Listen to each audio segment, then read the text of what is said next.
আমরা এখানে দেখতে পাচ্ছি সাকিব আল হাসানের গোপন বাড়ির সামনে হাজার হাজার সেনাবাহিনী, তারাই মূল রহস্য উদ্ঘাটন করবে।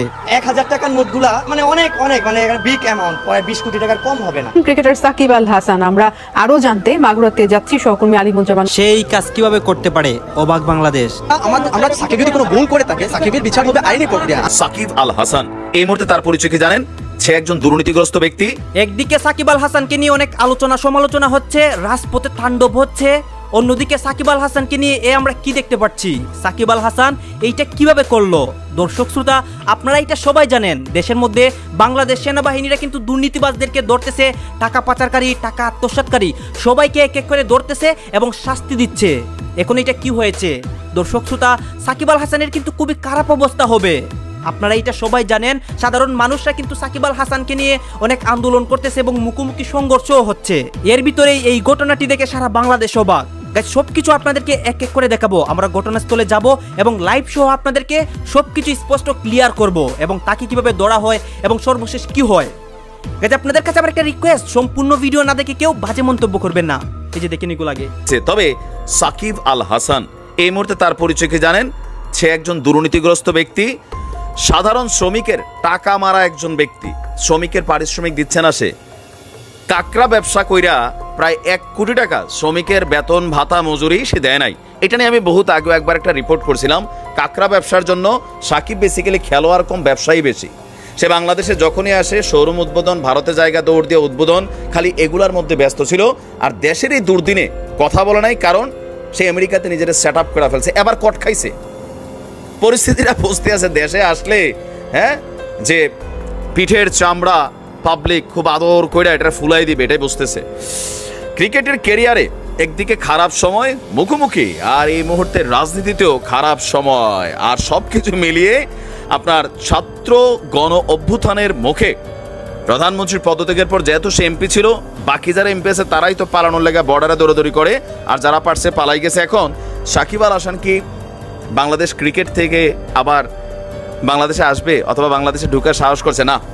কোটা সংস্কার আন্দোলনে যখন এই ঘটনাগুলো ঘটেছে, সাকিবের নীরব ভূমিকা, তিনি পরিবারকে নিয়ে চিড়িয়াখানায় যাচ্ছিলেন, এখানে সেখানে যাচ্ছিলেন, আর এগুলোতে আসলে মানুষ তার প্রতি ক্ষুব্ধ ছিল। আচ্ছা, যাই হোক, এখন দলের পতনের পর এই মুহূর্তে সাকিবের ক্রিকেটে ফেরা নিয়েও অনিশ্চয়তা দেখা দিয়েছে। গুঞ্জন আছে যে এই পরিস্থিতিতে সে আর বাংলাদেশে ব্যাক করবে না, এমনকি ক্রিকেটেও সে আর ব্যাক করবে না, কারণ তিনি এবং তার স্ত্রী সন্তানরা যুক্তরাষ্ট্রের বাসিন্দা। তবে তার ক্রিকেট ক্যারিয়ার চালিয়ে যাওয়া নিয়ে প্রশ্ন উঠেছে। কদিন পরেই পাকিস্তানের বিপক্ষে যে টেস্ট সিরিজ আছে বাংলাদেশ ক্রিকেট দলের, সেইখানে আপনার তার অবস্থানটাও একটা ঘোলাটে আসার ধারণ করেছে। আর সাকিব ইস্যুতে বিবিসি কি বলছে, আর সরি আমাদের বিসিবি বলছে, মিরপুরের গণমাধ্যমের মুখোমুখি হয়ে সাকিবের দেশে ফেরা এবং খেলা নিয়ে বিসিবির ক্রিকেট অপারেশনস শাহরিয়ার নাফিস বলছেন, দেখেন সাকিব আল হাসানের 12ই আগস্ট পর্যন্ত এনওসি আছে, 13ই আগস্ট দেশে আসার কথা, আমাদের কাছে রিপোর্ট করার কথা, তার সাথে যোগাযোগ করার চেষ্টা করছি, প্ল্যানটা জানার চেষ্টা করছি, কিন্তু ওইভাবে যোগাযোগটা হচ্ছে না।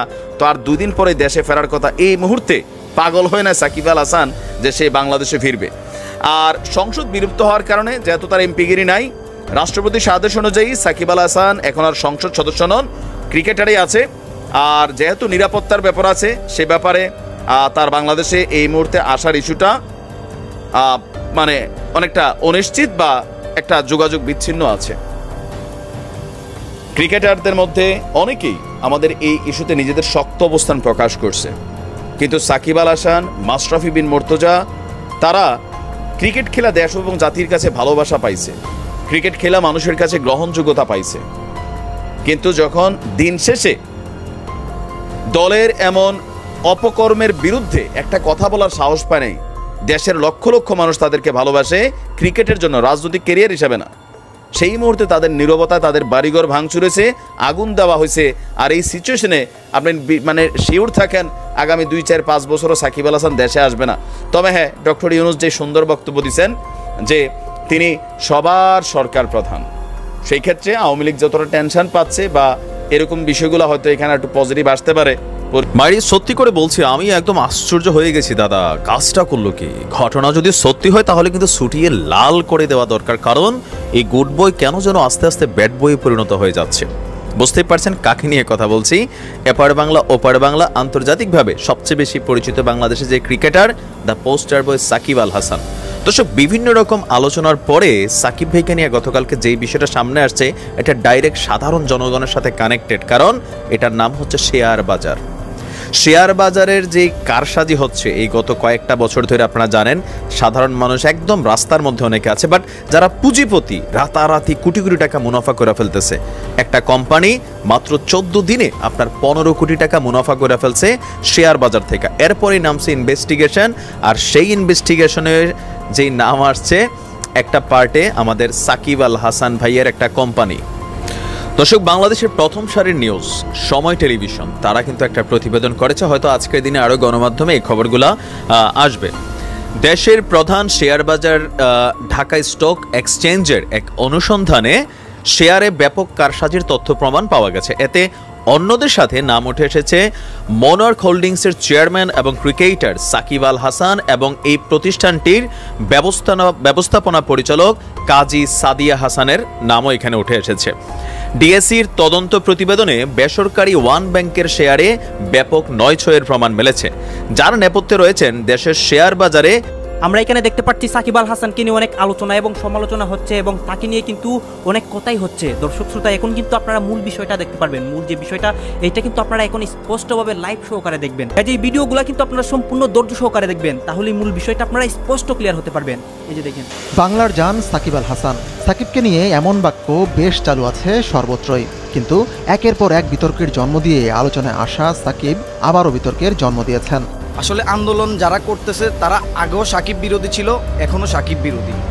নতুন কেউই আসলে সাকিব বিরোধী হচ্ছে না, এরা আগে থেকেই সাকিব বিরোধী ছিল, এরাই আন্দোলন করতেছে। নতুন আমি অন্তত নতুন কাউকে দেখতেছি না। আসলে সাকিবকে নিয়ে আমার পার্সোনাল বক্তব্য হচ্ছে, অ্যাজ এ প্রবাসী হিসেবে আমি মনে করি সাকিব দেশের জন্য বিগত দিনে অনেক কিছুই করছে, কারণ সাকিবের অবদান বাংলাদেশ টিমে অনেক আছে, আমরা সেটা মানতে হবে। দেশে যাওয়ার ব্যাপারটা নিয়ে হচ্ছে সাকিব দেশের নাগরিক, সে দেশে যেতেই পারে। আর রাজনৈতিক ইস্যু নিয়ে যেটা ক্রিয়েট হয়েছে, হয়তো অনেকেই বলে সাকিব এটার সাথে জড়িত সেটার সাথে জড়িত, সেটা তো আর আমরা জানি না, সেটা ভালো জানে দেশের যারা আইন শৃঙ্খলা বাহিনীর লোক আছে সেটা। কিন্তু আমি একজন বাংলাদেশের নাগরিক হিসেবে আমি মনে করি সাকিব দেশে যেতেই পারে, লাস্ট টেস্ট সাকিব খেলতেই পারে, সে বাংলাদেশের একজন খেলোয়াড় হিসাবে অবশ্যই দেশে যেতে পারে, দেশের নাগরিক হিসাবে দেশে যেতে পারে। তো আর সাকিবের অবদান আমরা কখনো ভুলবো না, সাকিবই।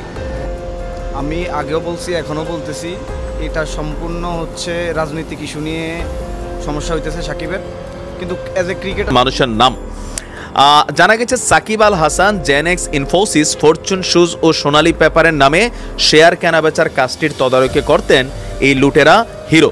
এখন বিষয়গুলো কি সাকিব ভাইয়ের নলেজে ছিল নাকি তিনি ক্রিকেটই খেলছেন বা তার ম্যানেজিং ডিরেক্টরও এই ধরনের কারসাজিতে শেয়ার বাজারে জড়িত, হয়তো তিনি জানেন নাকি না জানেন সেটা নিয়ে এখনো কোনো তথ্য সামনে আসে নাই।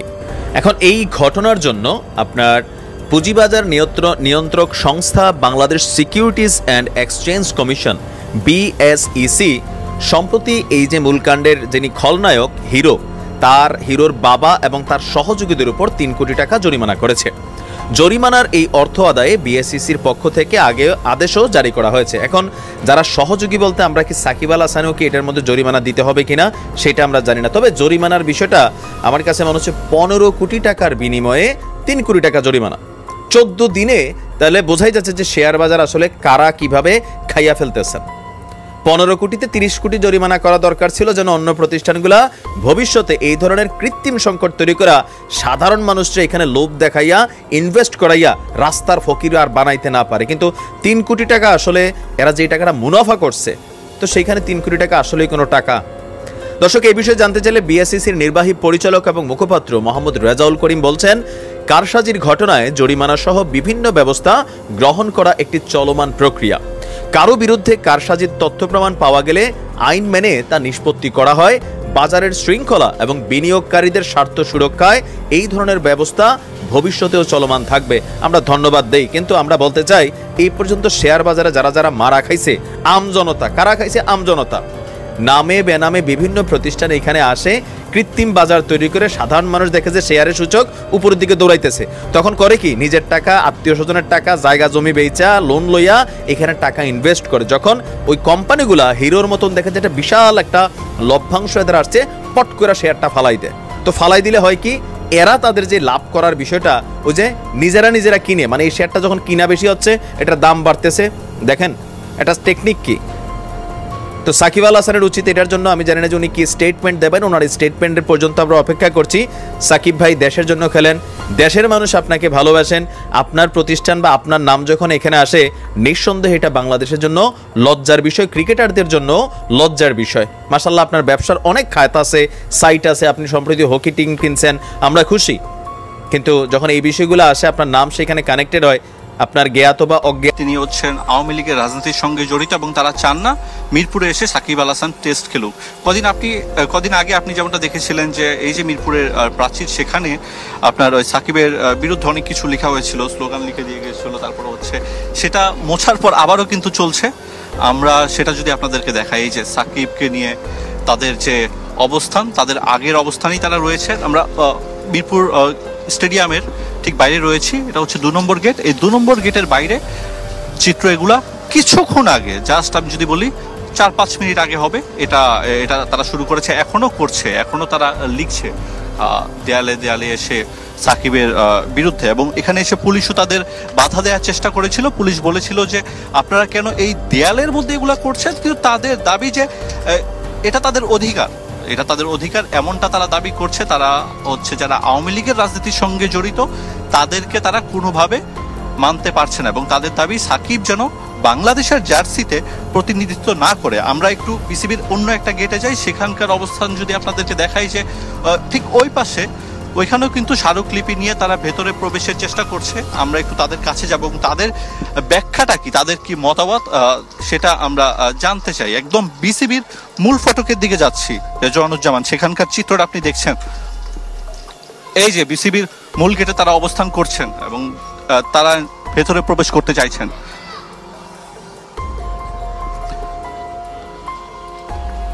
ছাত্র জনতার একটা অংশ এখানে এসেছে।